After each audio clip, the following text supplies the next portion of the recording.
Hindi kasi 'di ba, alam naman natin isa sa pinag-uusapan ngayon yung nangyari kay Sandro Mulak and everything. Bilang isang congressman, ano lang yung stand mo about that? Kasi, Opo, definitely, hindi po yan ang industry ang kinalakihan ko. okay. Again, hindi naman po lahat ko lang nagkataon lang po na may nangyaring ganun sitwasyon. Definitely, who's going to be approving sexual harassment and education? We are against that. And bilang pong fresh and there are legalities between the line as well. So as we speak, the only thing I could say is that they've talked about it in Congress and definitely we will have amendments and rules to definitely structurize the safety of actors and everyone involved. So, isa ka sa susuporta definitely para sa kapakanan ng mga... Definitely. Arjo, alam natin ang buhay politician ay hindi madali. Opo. Gaano ka sinusuportahan ng iyong misis na si May sa pagiging politician?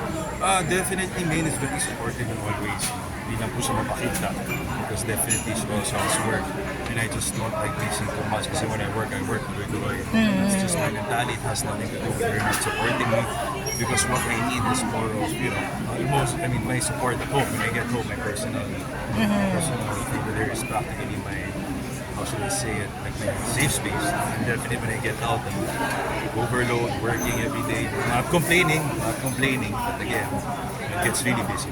Hindi siya yung demanding sa time mo. Kasi di ba, since bago pa lang kayo mag-asawa. No. Of course, your wife, your husband is the right to have time. But definitely, I always give time.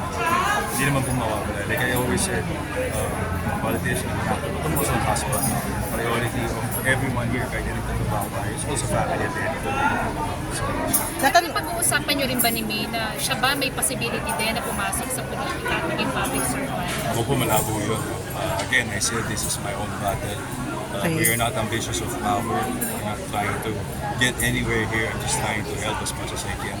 And it's been working out well. We're not having records already stealing here for the past 2 years. No shenanigans happening.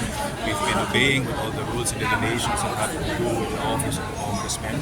And yun po, I'm just very happy with the outcome. People see it. The services go down directly.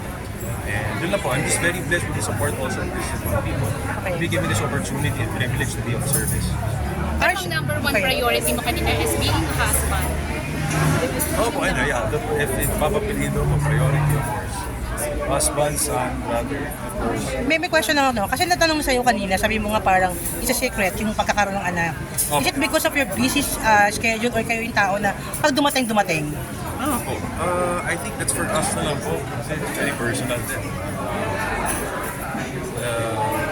I think it's very personal question. So, I don't think naman we owe people, no offense. No offense at all. I'm just stating a fact. I don't think we owe anyone an explanation of when and where. Okay, Kailan okay kami lang. magkakaroon this. But definitely, we want to have our own family as well. There's a perfect time for everything. At malapit ka na maging tito. Kay Kiri. Doon ako excited. Oh, ganun ka excited dyan. Yes. No, super. I love the rapport and of Rhea and Sandro. They really blended and they've grown together and they're growing. And nag-gain kami ng another brother. So it's very fun and Sandro is really good guy. Pero Arjo, ikaw ba yung tipo na kapag nagkaroon ka na ng anak, is mas gusto mong full-time kang bilang daddy? Or okay pa rin sa yung mahati yung oras mo sa politics, sa acting? Definitely. There's only 3 terms.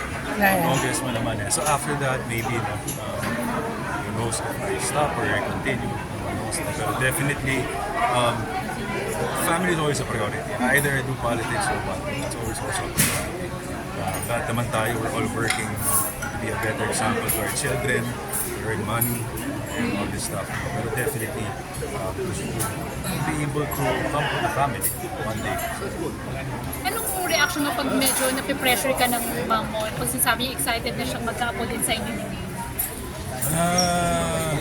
Kaya po, sabi ko, Syria, nauna na. Ano na? Siliyan na ka na. Nauna na. Pero no pressure naman. We're just enjoying. Sabi ko nga, hindi na po namin babalik. The rest of the story, that's between us. Hindi importante.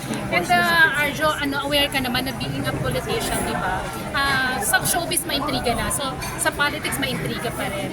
So, nung may mga kumalat na parang sinasabi na iwalay na kayo ni May, anong first naging reaction mo? About that. Alam niyo naman po yung mga bashers at sa mga nasa politika. Eh. So, ngayon na, pa-election na, papuha na paninira na. So there's nothing true about that. Like, lahat naman po ata ngayon ng mga tao, no? Kakalabasan, break this again. And I'm So- like, you can't base it off, what they call this, social media. Yes. Diba? You have to read facts. You have to back it up sa pananggaling. If you can't believe it because you don't have a proof. Diba? Like a very good example to the people. Paano mo huhulihin kung wala kang pruweba? Diba? How can you... So, logic. Anyways, yun lang po. I don't like the fact that it's spread. It's not true. We're living happily and yun lang po, mga patutsada lang yan. So, feeling mo, politically motivated. Mga politically motivated. Natatawa ka ba dun sa issue? Natatawa ka sa issue kasi though kinlaro mo lang walang katotohanan, no? Nilalabas yung pangalan ni Sue Ramirez about Saan po? ni Sue Ramirez. Nadadawit. Nadadawit yung pangalan niya. Natatawa ka na lang ba dyan sa issue na yan? Opo. Much respect to Sue and her boyfriend. And Sue is a good friend as well. Wala naman pong ganang relasyon or anything. And if there's anyone to announce a relationship, and whatever, kunyari may nangyari po, that's for us to announce. Yes. Not for anyone. And at the same time, it also goes to other couples. Yes. These people should stop putting all this bashing online, especially for us na mga, of course, in politics, nasa nakapalipaligid na forma-forma. Kung saan-saan, of course, taking it politically, tira-tira ko ganyan, again. It's not true, so I'm not gonna waste my time on those people. Kasi Maine, anong naging reaction niya? Natawa na lang din ba siya? Hindi nga po, parang we Sanay na. don't bother, it's a waste of time. Yes, yes, tama. It's not true. Diba? So why would I waste my time? I have a lot to do. My morning starts early. I have to go to work. Oh my God, Yes. so much problems, especially of course with what we deal with. Tapos they're gonna say all these things. No, it's not. Of course, me and my wife are very much okay, very much happy. Okay. Yun lang po. Of course, there are people who called in, makaabot sa akin. Of course, I have to explain. Isa-isa na naman. Yung family mo, sila mami mo, na-bother ba sila? Natawa? Of course not. Mayroon pong totoo. Of course, ako naman po natawag bago pa ako sa Para sa balita. sa kanila. Kasi our family is very close naman. Same as to other families. We're very much open. Pero again, sa amin po, wala po. It's just, feeling ko po talaga, it's a political, Politically motivated. Wala pong magawa. Yun lang po.